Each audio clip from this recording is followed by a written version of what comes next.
I need antimatter. My friend Carl is trapped in deep space. In order to create the highest tier rocket and traverse the stars, we need this little pellet, and it is expensive. And we're gonna need a ton of power to synthesize this. Thankfully, we have an option. The fusion reactor. This humming behemoth produces nothing compared to it. At best, the reactor behind me can make like 200,000 FE per tick, but antimatter needs 400 million FE per tick. And that's just to produce 1 millibucket per tick. So 200,000 won't cut it.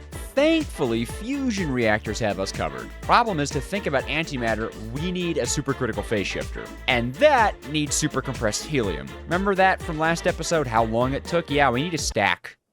1 stack. So we better get on that. First thing we should really do is automate the moon sand, which we can do with something called a ground sifter. It is not cheap. We're going to be using a lot of these ultimate circuits, so I think it's about time that we bulk craft them. Goodbye, resources. Ah, but who needs them when you have 20 of these? Never mind, I need them. I needed those resources. At least I have a lot of diamonds, right? We're also gonna need a lot of this obsidian stuff, so might as well get that out of the way. Stonks, baby. More stonks. And now we can make the very expensive ground sifter. And for this next bit, we need to be on the moon. And here we are. Now, thankfully, we kind of already have the infrastructure we need for this setup in here. And no, I'm not gonna build a double door airlock. I don't need to. All we need is 1 piece of moon sand. I'll put that here. Ground sifter goes there. We need to run water pipes right up into it. This is ugly, so it has to go. There we are. And extending this over here, this should start producing moon sand. Yeah, I'm an engineer. Now I'm gonna use a QIO importer, slap it onto here, make sure it's only taking in moon sand. Not that this can produce anything else, but you gotta be safe. And then we're gonna set it to my network. We should now see the moon sand value going up. Perfect. And that's it. That's it for the moon. I come here way too much. Now on the Earth side of things, we gotta go back down to our nuclear area. I could just slap this exporter here and have it export into this, but this is kind of an ugly place to have it. Also, this is a chest, not a disillusionment chamber. Yeah, we should probably move this. So this is actually the same setup as we had before, just infinitely more elegant. Mixer, and then an actual dedicated disillusionment chamber, and then of course the converter.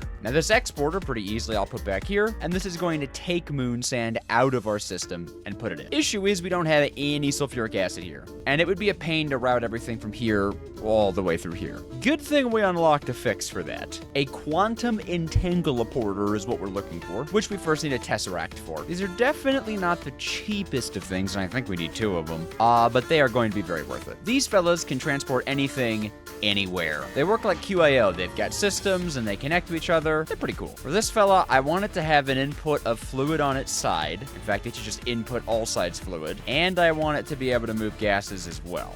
Yep, that's filling up all right. Oh, that's gonna stress our system. Okay, real quick, let's upgrade our power cables here. They kind of really need it. These blue fellas can transmit a lot more power, a lot more faster. There we go, that's better. Kinda wish this thing didn't have such a massive internal buffer though. That kinda sucks. Well, in any case, the big benefit is, of course, we can teleport stuff with it. So we can set this to the sulfuric duo, and now, of course, we can see all the stuff inside of it. And for fluids, I would like it to output on the back and eject. Yes! There we go. Nuts. I was hoping this thing could pull from the basin. It cannot. Okay. We'll deal with that in a bit. We can hopefully take this and ask it to spit out gases. Yes, and that fills up. Oh, that's perfect. And okay, so that's automated. This is an issue, though. This is a problem. This might be cheesy, but it might also be possible. Oh my god, that worked. I just watched that work with my own eyes. Well, is it good? No. Does it work? Yes. That is helium-3 completely automated, at least up to a stack, and that's what we need. With that out of the way, it's time to start thinking about the reactor. These casings aren't super cheap. Pretty sure we're gonna run out of steel casing. Yeah, okay. But actually, the polonium pellets, we have like 200 of those. We don't gotta worry. Maybe it won't be so bad. There we go. So I believe we need 44 for the frame and a bunch more for the... What did I just run out of? Ah, the expensive one. As I was saying, I think it's like 60 we need for this comfortably, because we need 4 ports, and of course this guy. Him not cheap. Nevertheless, he's ours. We also need just a tad more reactor glass, and then simple stuff like a laser, because this thing isn't just powered by fuel. You have to jumpstart it with a laser beam. When speaking of that, we need this thing, the focus matrix. Now the issue is we actually need some place to put this thing. Would it be stupid to have this hanging from the ceiling like it's a chandelier? We are about to find out. Yeah, that might look a little dumb because of the catwalks. But it is pretty funny up here. Yeah, but no. Okay, I'm gonna move this somewhere else. I actually have an idea for this being an extension to this. Maybe like the bioethanol producers. Hey, why is that at 62%? Oh, I took the nubbins away. Anyways, assuming they've expanded into the power gen. So they could have a big old ball. Who wouldn't want that? That's a pretty good height, I think. There is a good reason for this build to be exposed. This thing looks really cool when it's working. I do like the scale of that structure. I think that does look pretty good, and we can integrate that pretty damn well. All right, I do think we've got it. Pretty sure if I put this here, we'll get particles. Yep. Boy, oh boy, look at this guy. Now, I don't mind putting this here because it's actually safe. It don't explode. It's a pain if it runs out of fuel, so don't let it do that, but it don't explode. I do like the imagery of big ball that makes power. Feels like Helios 1. We're gonna actually have a structure underneath of these supports too, so it's not just gonna be this empty air, but that's for later. For now, I gotta get some ports dug into this thing. Now, one of the reasons I'm building this kind of early is to get the laser charged up. Well, that glass is lost forever. Turns out, it's not that easy to jumpstart this thing. We need to let this laser apparatus build up to 400 million FE. That is a lot. So I wanted to start that process now. Now, as you can see, letting this laser just run isn't doing anything. It's just beaming it uselessly. But I set it up so if I flick this lever, this guy is going to sit and wait and build up ever so slowly. Also, this is generating power? What? Why are you making power? Yeah, that's kind of cool, I guess. Passive power generation is fun and all, but it's definitely not going to cut it. Let's get some fuel. This fella lives off of tritium and deuterium. Now, tritium's something we already make way over there, but it's not a large amount, and I kind of want to generate it on site. Deuterium's actually really easy to make. You just take heavy water, which is water gotten from a mechanical pump that has like a special upgrade in it, I guess, and it just turns into deuterium, which does mean we're going to need a pretty big water farm. Since I'm doing this all on site, we're going to need a ton of thermal evaporation stuff. We'll need 2 of these. Oh, that's unfortunate. Which does mean we need plenty of valves, and I believe I'm out of circuits. Oh boy. Thankfully, however, I future-proof with these HDPE sheets. Running out of circuits is now a non-issue. Watch. Oops. Watch. There we go. Alrighty, finishing up a little water farm. And once we get these pipes connected, we have ourselves a pretty rootin' tritium synthesizer. At least I'm pretty sure. Let's see. Yep, this fella should have tons of brine. You need to pull out into this fella who should get tons of lithium. You pull from here, and you know the deal. We turn it into gaseous lithium, and we turn that into tritium. I'm also going to upgrade this guy, like that. There we go. We can now take our tritium and hook it right on into our device. Looking sick. Oh, and you know what? I forgot something. It takes 10 times as much brine to make lithium, so this thing needs to be a bit bigger. No bottlenecks, please. Well, okay, now water's a bottleneck. Hopefully that should do it. We shall see. That's looking better. Hello, Mr. Creeper and Spider. What are you doing up here? With tritium mostly squared away, we're probably gonna have to make some upgrades. We can get started on deuterium. We're gonna need to make ourselves an electrical pump and something called the filter upgrade, which we need tin dust for. That will not be an issue. Yoink. Now, if I'm not mistaken, we can do this underground for cleanliness. I think we need an infinite source, but maybe not. We do need an electric pump. Face that way, please. Thank you. Power them up. Oh, wait. Right. I don't want them to have water. That was goofy. Well, dang. Now it's full of water. We can gauge dropper the water out. We want to install the filter upgrade, as well as some speed and then energy. And now when I gauge dropper this out, right, it starts to fill with heavy water. Of course, it runs out of power. Not bad. Well, actually, that is kind of bad. It's kind of slow. Since heavy water is so heavy, that guy only takes 10 millibuckets a tick. In a perfect world, we'd be running this thing at like 256. But maybe that's a little much for us right now. So I think an expansion is in order. Keeping in mind power restraints, I think we're going to start with 10 of these guys. That's just a nice number. Of course, we do have to upgrade all 10 of these to make them, functional, but we'll get there. No one said fusion reactors were cheap. Oh, and don't worry, I made sure to put all the water down before putting in the filter upgrades. It's because I'm a professional. A delightful process. But the grind doesn't stop there, as we need 9 stacks of speed upgrades and 9 stacks of energy upgrades. 1, 2, 3, 4, 5, 6, 7, 8, 9. Aw, 8, 9. Okay, let's not run out for energy upgrades. 1, 2, 3, 4, 5, 6, 7, 8, 9. Yeah! Counting with Dejojo. This should be a legendary setup, and it is quite easy extensible if needed. Now to hook it all together and send its contents into the most energy-hungry block in the game. Fun fact, electrolytic separators take energy upgrades but don't benefit from them. Why? Well, it's so that their internal buffer gets bigger, but it's stupid. And also, I don't know, balancing reasons or whatever. But that does remind me these do need to be higher tier cables. Sadly, the tier 2s just won't work. There we go, we're making deuterium. That's not a bad speed, but it just isn't fast enough. Yeesh. Alright, let's put some speeds in this fella. Wham! And this thing can dump, I don't care about the oxygen. But now, we can take our deuterium and send it way on up into the reactor. Boop! Look at that power consumption. In fact, I do think we need energy upgrades, otherwise we're bottle capped by its internal capacity. So with both tritium and deuterium, it kind of seems like we're ready. Of course we're not. Why would we be? For one, we don't have 400 million power in our laser beam. And for two, this thing's gonna produce enormous quantities of power that we have nowhere to put, which is why I've marked out this area. These induction thingy-majiggies are really powerful. These are cells. The basic one stores 3.2 billion FE. Upgrading it can get us all the way to trillions of FE, though that is a quite expensive. That doesn't mean we're not going to do it, though. You also need providers, which determine the input and output rate of this thing. So anywhere from 100,000 to 900,000 to 6 million to 52 million. And since this is a multi-block structure, the more you add, the more you get. For reference, by the way, the ultimate induction cell costs 4 elite induction cells, each of which cost an elite energy cube, which is a ton of alloy. They also cost themselves advanced energy cubes. But the induction ones also need advanced induction ones, which also cost energy cubes. That costs a lot of alloy. I need a lot of alloy. 104 is not enough, especially because I started with 500. Yeah, I had 500 at the beginning of this episode. I'm gonna make more. Looks like we're gonna need to break into our iron supply down here. Ooh, at least we have a lot. I'm also gonna burn off some of our ally right now getting an elite tier installer. That'll make my metallurgic infuser enormously powerful. Since that's where we get the alloy we need, this thing's gonna be working double time. Oh, and by the way, the providers require circuits, so they're a lot more expensive. Probably not a bad time to get some more circuits going. You know, all this crafting has me wondering where we're sitting at with our helium production. Oh, cool. Not even close. Looks like this thing might actually be bottlenecking us here. We definitely want to be producing more than this. Let's see what 2 does. You know what? I'll just put half in. This is using 160 FE per that's nothing. What is this using? Oh, that's a lot. All right, no need to overstress the system. We'll go with 4.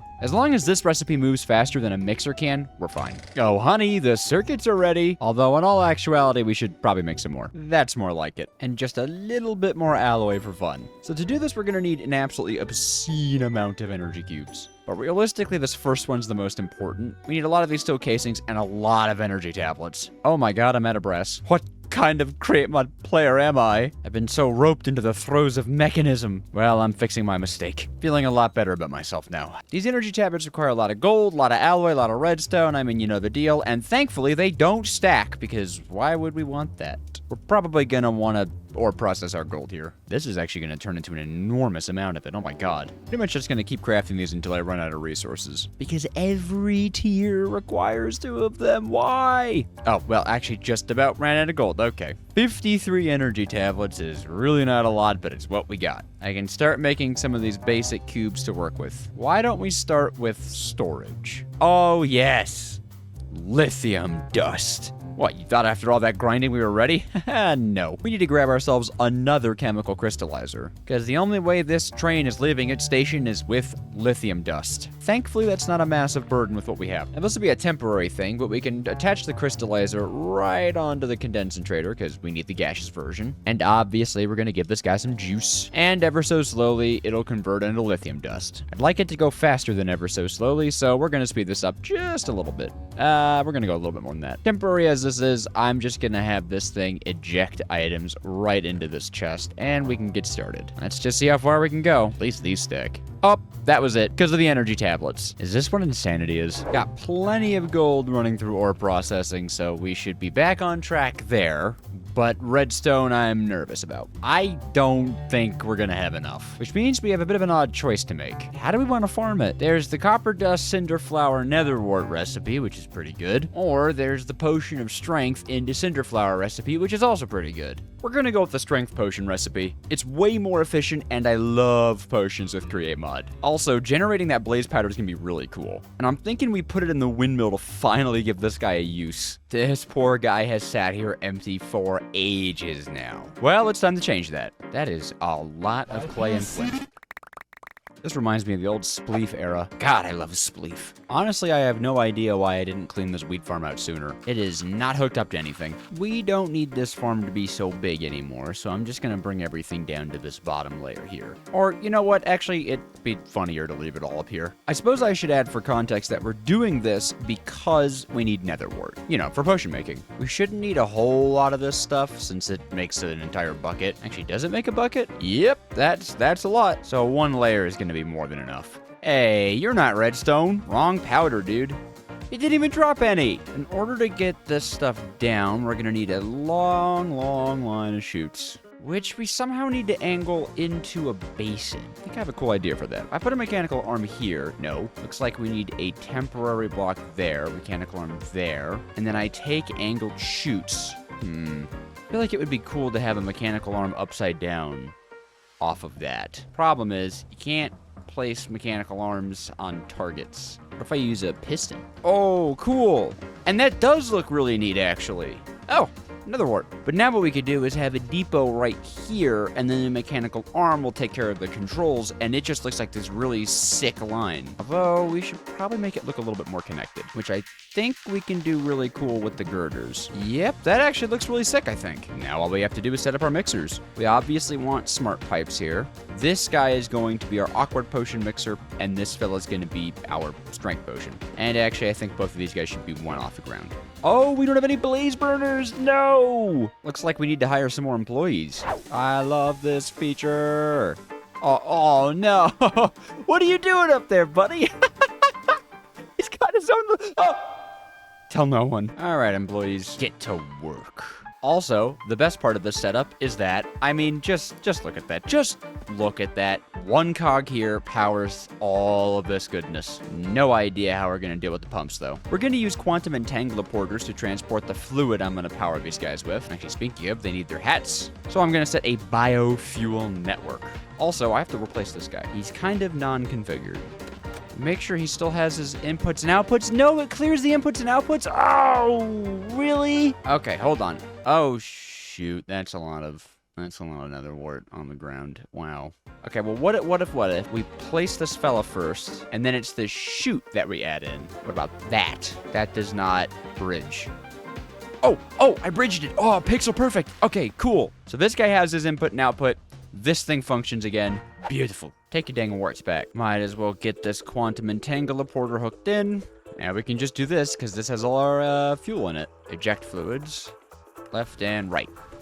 Oh, yeah, baby. I actually just realized this mechanical arm is also probably going to manage blaze powder, which we should probably talk about. Normally in the Create mod, you'd need to commandeer a spawner. But in this pack, in a separator, a magma cream turns into a slime ball and a blaze powder. In heated mixing, you can turn a slime ball into a magma cream. I think you guys see where I'm going with this. Now that's a cool looking machine. It's actually pretty simple.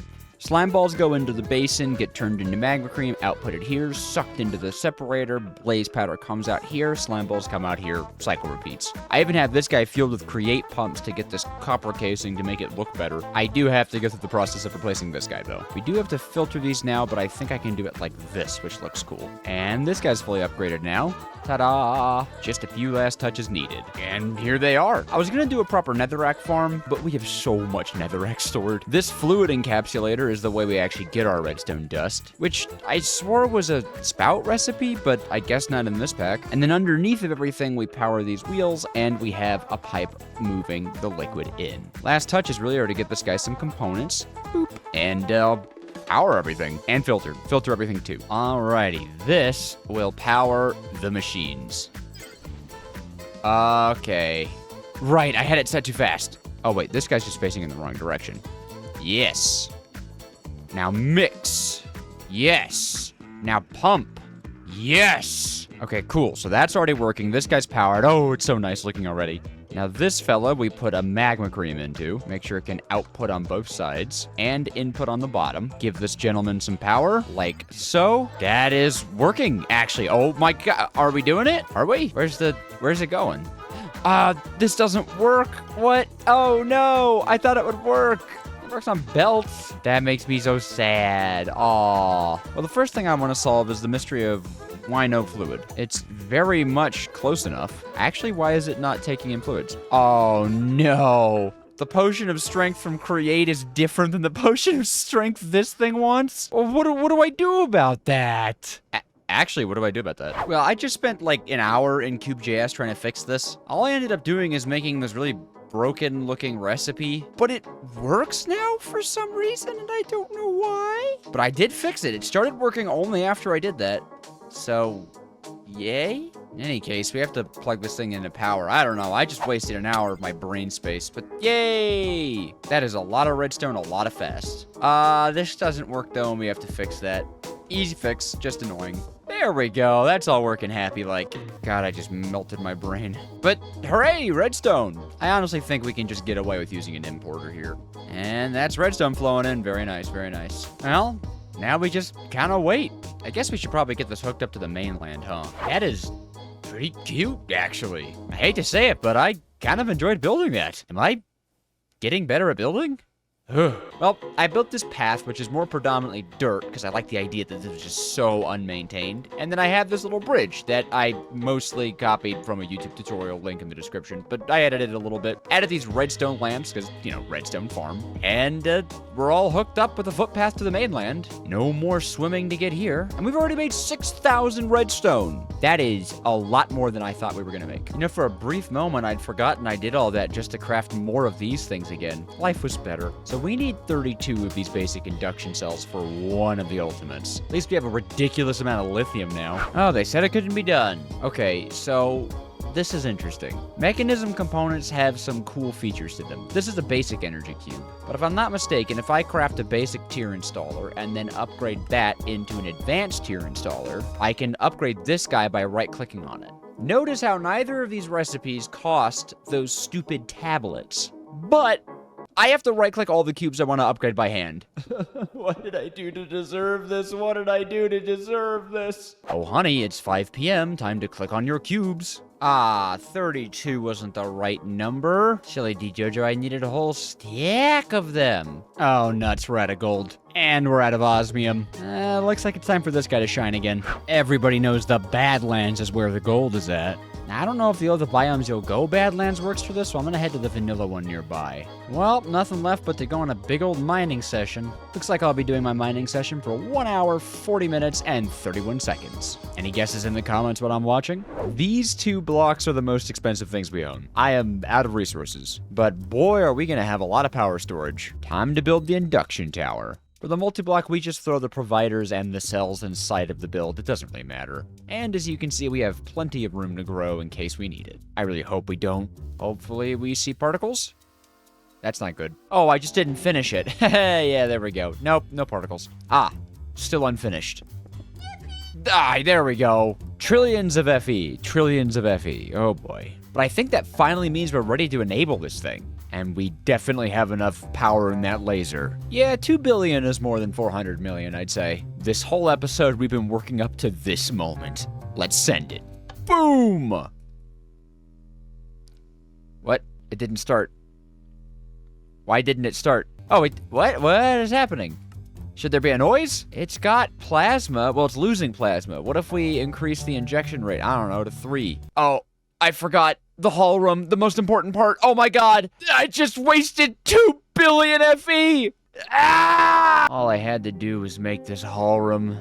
It's not even that hard. I am completely distraught. The step that I was missing was a tiny bit of DT fuel that we then put into the hall room like that. That was it. I think, yeah, we're well out of plasma.